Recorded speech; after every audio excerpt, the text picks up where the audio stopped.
Some people want President Biden to act quickly to conserve what they say is sacred land. Hello, I'm John White. And I'm Karen Devine. State tribal representatives are pushing for President Biden to designate 3 national monuments before he leaves office, including the proposed Chuckwalla National Monument east of the valley. News Channel 3's Luis Avila live in studio right now with more on those efforts and also what it means for local tribal leaders. Luis. Yeah, that's right, Karen and John. It's an area that holds a lot of significance, both environmental and cultural. Now take a look behind me at this map here. The area in question in green, stretching from the east end of the valley near Indio and Coachella all the way to the Colorado River. Quite extensive, but tribal leaders are worried that time is running out to protect it with the new administration coming in.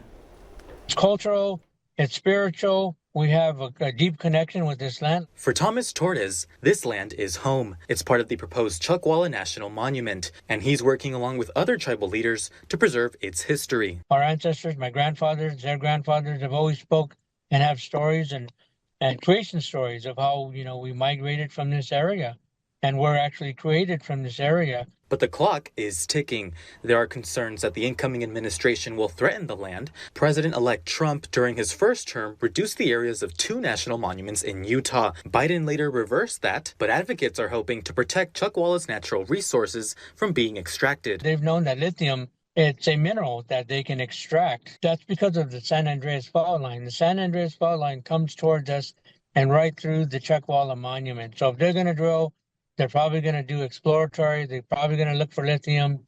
So we're trying to get proactive and try to protect this land. This could also mean bad news for the area's delicate ecosystem. There's lots of species out there that are in danger. I mean, we have, of course, the desert tortoise. It's delicate. It takes so much longer for the desert to restore itself when there is damage. Palm Desert Council member Evan Truby, who owns Big Wheel Tours, has been advocating for protecting Chuckwalla through his company. That's always been what we've tried to educate our guests and even locals over the years. And I'm just so glad that that's finally getting the attention it deserves. Local tribes are calling on Biden to designate Chuckwalla National Monument through the Antiquities Act, in which a president can do so by executive order. Do you see this getting passed by President Biden before he leaves? And if not, what happens next? We have the momentum going, and I believe he will sign.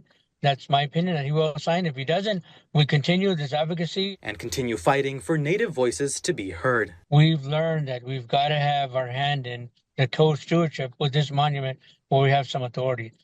So we've learned by the past. And the chairman is planning to meet with President Biden next month to push this effort, but there is some opposition. City leaders in Blythe, near the Colorado River, have expressed concerns about how it could impact future development in their area. So stay with News Channel 3 as we continue to follow this story. Live in studio, Luis Avila, News Channel 3.